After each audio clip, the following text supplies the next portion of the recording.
All right, so strong global growth around the world. Walk us through some bright spots here, Carlos. Well, last year we had a great year. It was our best year in the last 3 years. Last year, to be totally honest, was a very important year for us because not only had a great year, but we had the year one of the SABMiller integration, which for us has been a transformational type business combination. And that had put us really in all the hot spots for beer, pretty much, where the beer is important today and where the beer business will be growing in the future, where growth is going to come from. And so where are those hotspots? What's the one that jumps out to you? Well, if you look at Africa, if you look at Asia, if you look at Latin America, those are three, portions of our business that grow very fast. If you look at last year, Asia grew revenues at 7+%, and Africa grew revenues at 6%. So things of that sort. So those are pretty consistent type growth rates that we've had.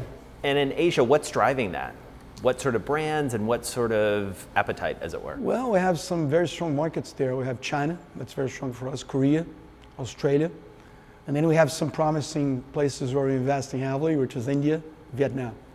So those are markets that for us are very important. In China, for example, we're the number one brewer by profitability.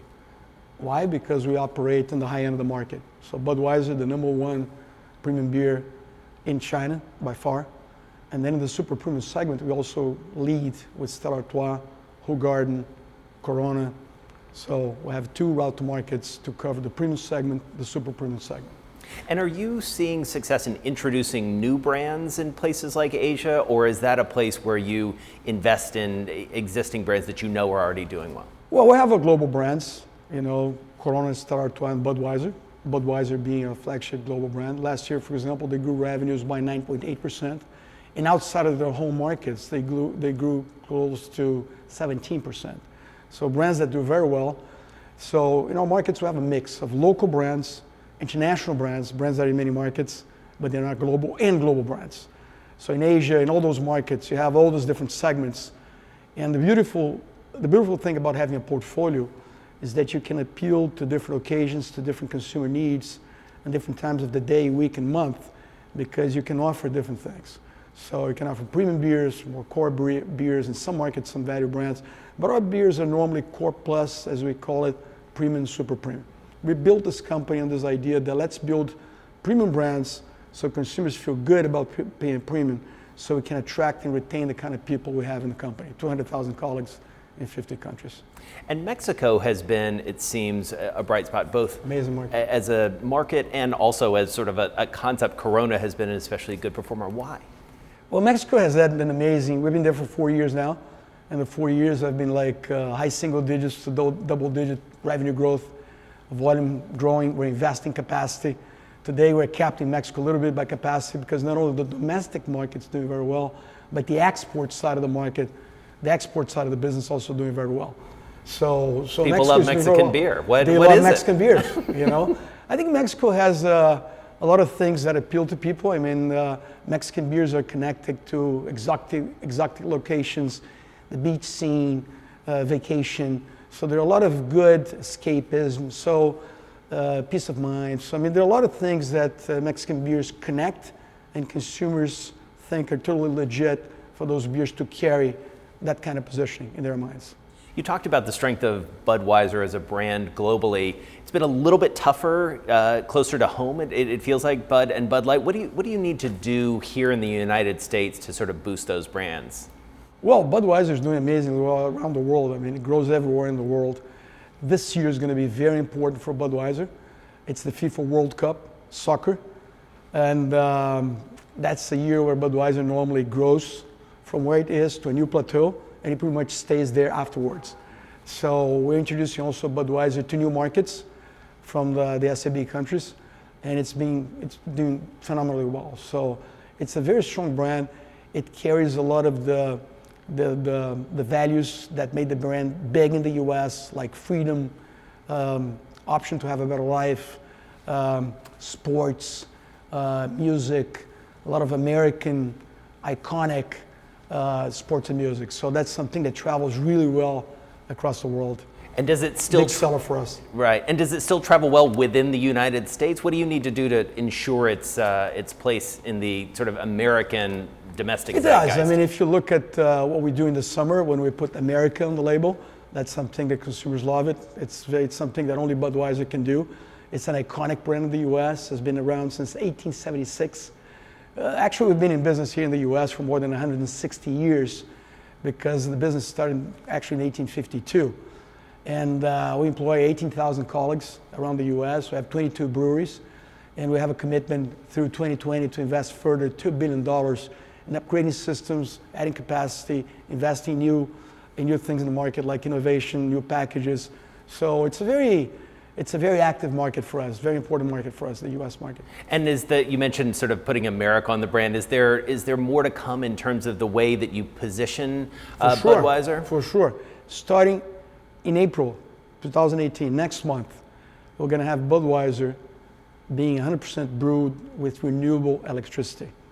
So on the package, we're going to have a symbol we created that's available for anybody to use, which is pretty much a battery with 100% on it. And that's going to mean that all the Budweiser produced in the US and sold here is going to be brewed with 100% sourced energy from renewable sources. And because our commitment is to have that on a global basis, not just for Budweiser, but for all our beers, by 2025, we're going to have 100% from renewable sources. Budweiser is going to be carrying the flag of renewable energy around the world as our global brand. Stella Artois carries a different flag. It's about giving access to water for communities where water is something where families spend the whole day trying to get water to their families. We're getting water together with water.org. And for every chalice of Stella that you buy, you afford somebody in one of those places, communities, 5 years of water. So far, together, we've helped already 1 million households. Wow. And so, craft beers have sort of dominated headlines, or at least sort of the mind share, it feels like, especially with a younger beer drinking audience or a more affluent beer drinking audience. How does that figure into the broader strategy? Well, it's a great segment. I mean, craft beer has really brought a lot of the romance back to the beer category. Today, you go to a restaurant in New York City or any major metropolitan area for that matter, or even in Europe, and you have a wine list and you have a beer list. I mean, 10 years ago, that would be not the case, right? So, I mean, craft helped that a little bit. We have a big business in craft now, not only in the US, but around the world. And it's great because it grows, it's very profitable. And it continues to get consumers one more reasons to trade up within beer, which is another trend. When you look at consumers around the world, one of the trends we see clearly everywhere is that there is a segment of consumer that's growing, that segment, that wants to premiumize. They feel good about paying up for not just a product, but an experience. So those are the kind of things that craft and other beers like our global beer brands provide consumers. And why is that? What's drawing them to that? What's allowing them to, is that just sort of economic optimism? I think that the world is in a good place. I mean, economies are growing pretty much everywhere. Middle class is growing. When you think about it, premium beer is an affordable luxury that a lot of people can afford. So why not? I mean, people are also more, their taste palates are becoming more refined. So they want to have more experiences and have a broad range of beers in their minds. They also like to pair more and more beer with food, and therefore they would like to have different styles being offered to them. And that's our business. We're in the business of getting our consumers what they want. So another trend, for example, we see in the world, we already have a commitment out there as well. We want to have 20% of our portfolio in low and no alcohol beers by 2025. Today we are at 8%. We want to continue to grow that to 20%. Why? Because there are a lot of consumers there that are looking for an active lifestyle, and lower alcohol beers and no alcohol beers fit well with that lifestyle because then you can work out and go out, right? And so we come to the US, for example, Michelob Ultra, the number one share gainer in the US for now close to 3 years, 11 quarters to be precise. And that's all because it connects with that active lifestyle, that health conscious consumer, low carbs, low calories, low alcohol, and a lifestyle that connects with those consumers, and they pay a premium for it. Right. And how do you get to that consumer? Because I would imagine they hang out in different places, they're looking for different things. How do you get to that segment, that active segment? Well, first by understanding what they do when they entertain, what they do when they go practice sports. Do they go to play golf? Do they go run marathons? For example, go to Germany. Today, go to Germany. We have business in Germany. After marathons, triathlons, cycling events, and all that, what you have? Alcohol-free beer. That's what people have. They don't have energy drinks. They don't have anything else. They have alcohol-free beer because they know it's made of natural ingredients, and they know the process, brewing, is a natural process. So there are many opportunities that beer can touch that for other alcohol beverages it would be very hard to touch. But beer, because it's a drink of moderation, can really go down in terms of ABV, alcohol level, and still touch a lot of consumer needs out there in many different occasions. So that's what's so exciting about the growth of our business going forward.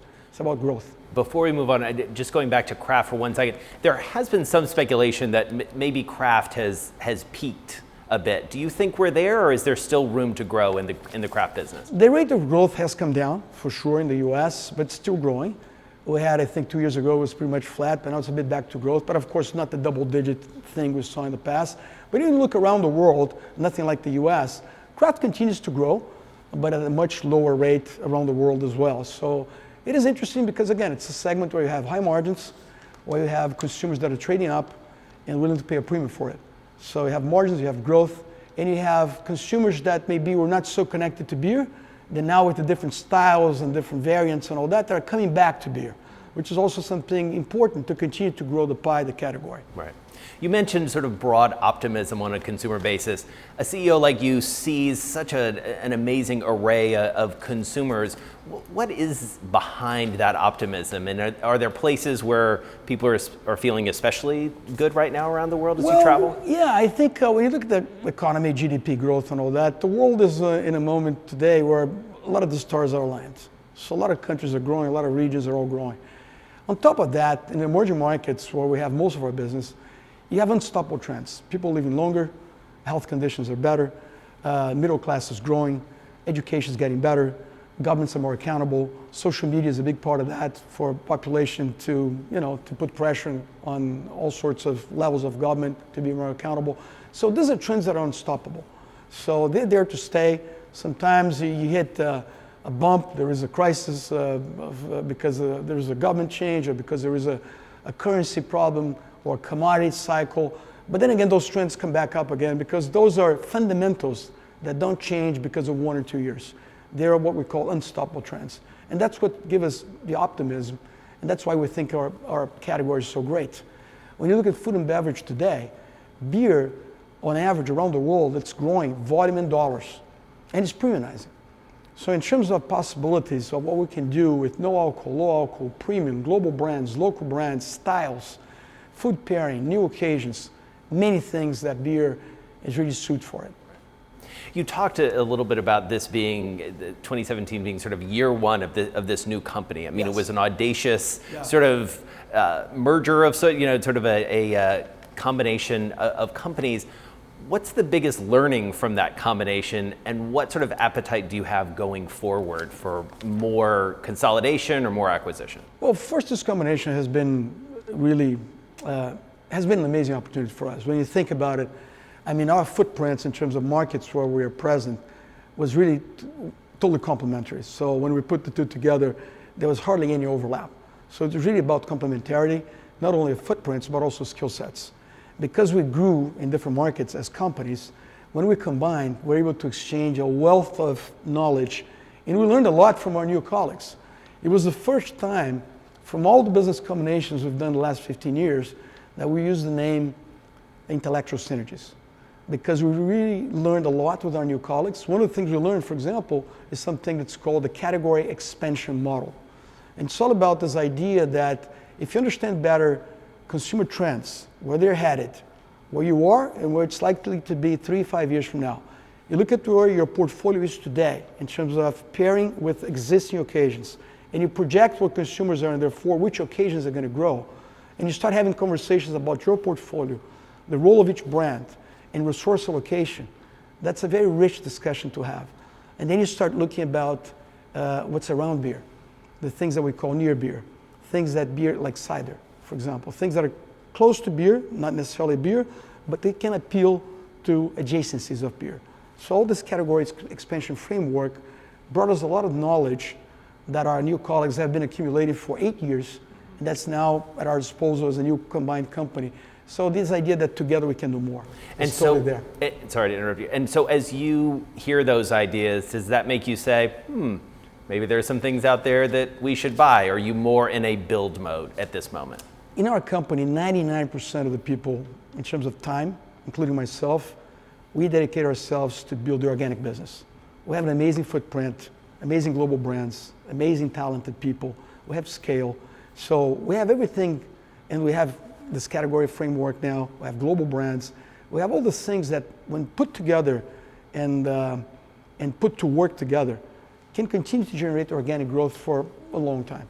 Of course, on the other hand, there are 4 or 5 guys in our company that are always looking around for opportunities. And once a year, we talk formally about those opportunities. But the everyday business, it's growing top line on organic fashion.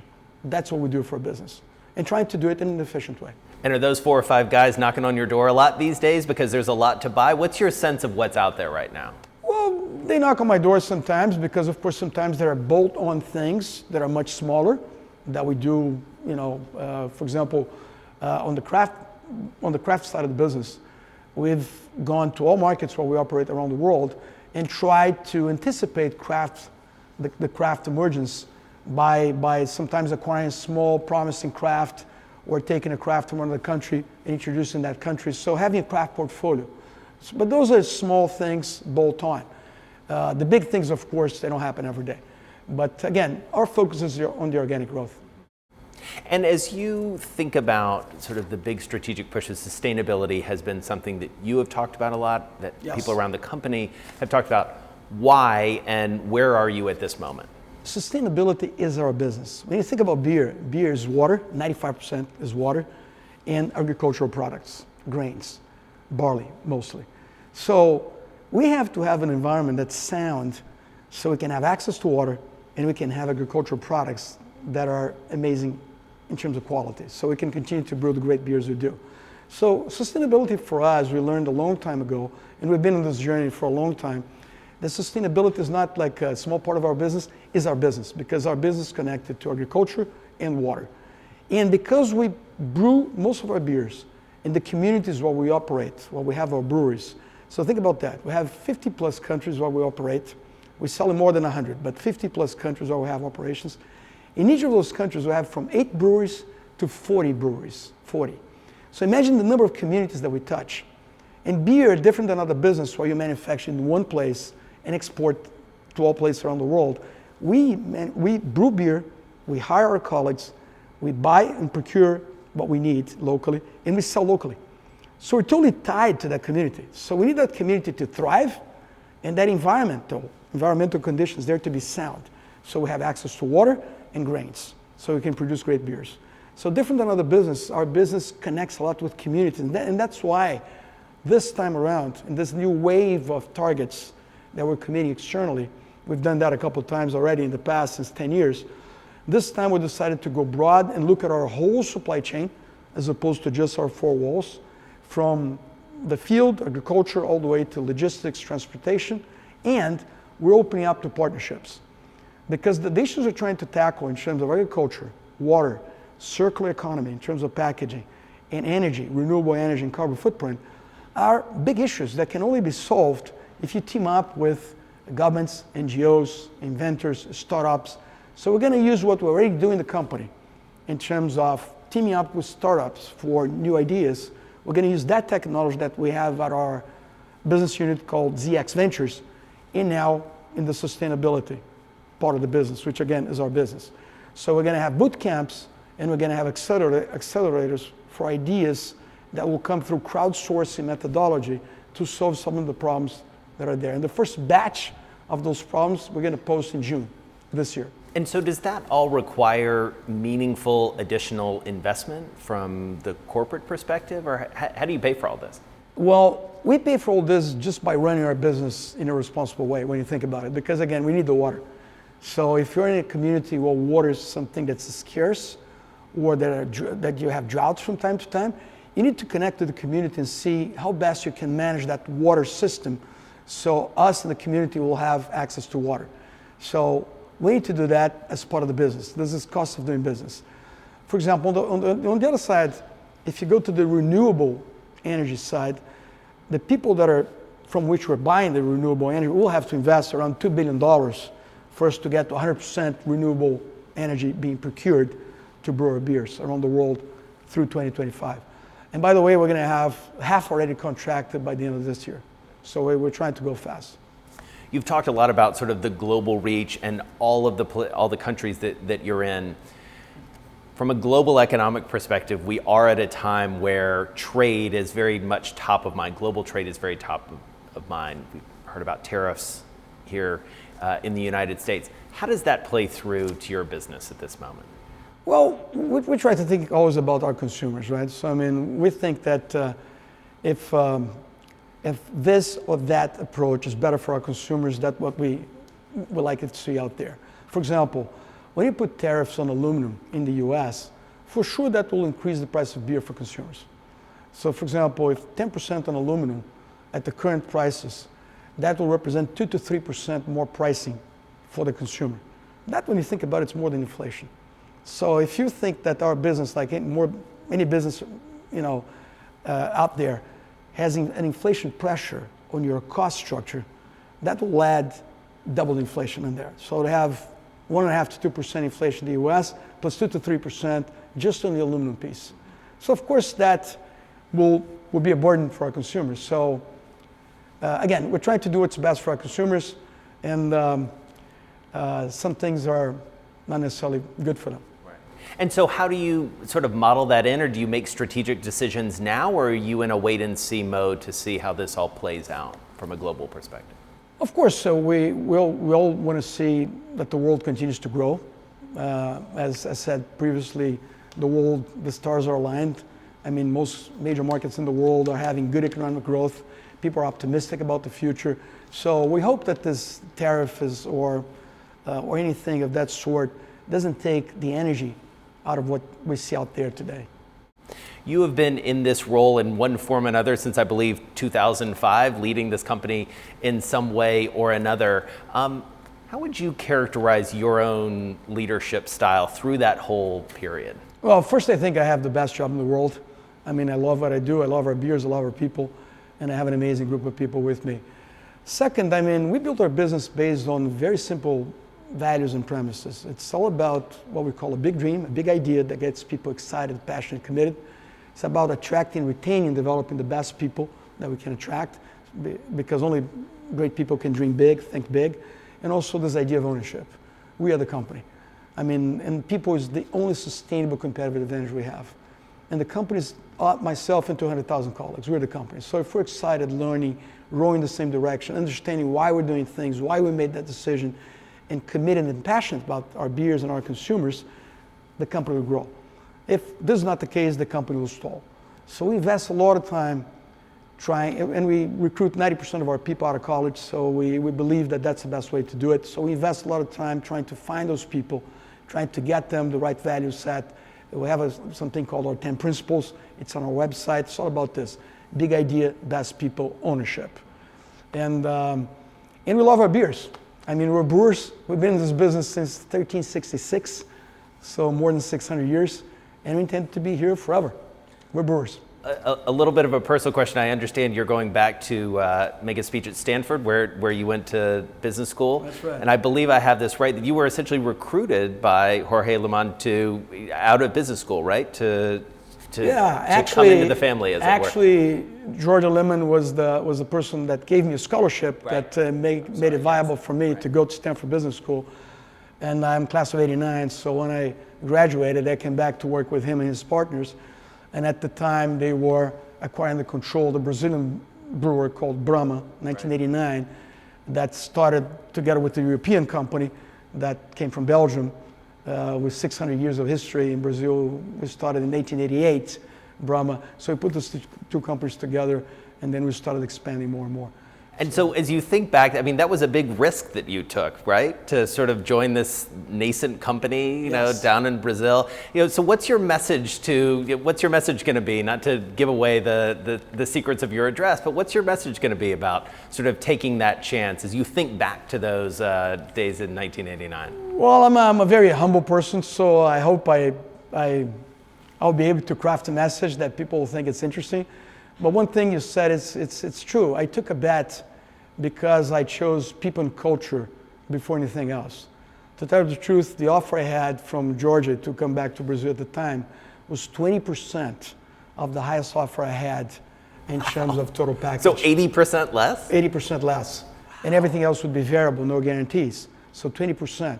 And I took that in a time that Brazil in the 80s was going through a rough time. But what I saw there in 2 weeks that I had time to get to know them a bit better before I came to Stanford in 87 was a culture and the quality of the people that I said, I want to be part of this group. I want to be part of this group.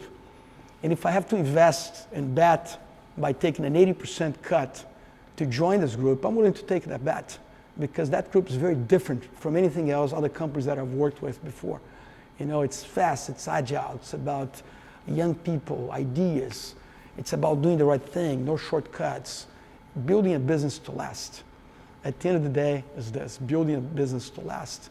And that's what is so exciting here, because we're in this business forever. And so how do you keep that sort of vibrancy and that, you know, almost like startup verve at a company where you, as you say, you have 200,000 colleagues? How do you keep that going on a day-to-day basis? I always say that our best kept secret is on our website, is our 10 principles. It's all this thing about continue to give people big things to do, bigger than they think they can handle, a bigger bone that they think they can chew.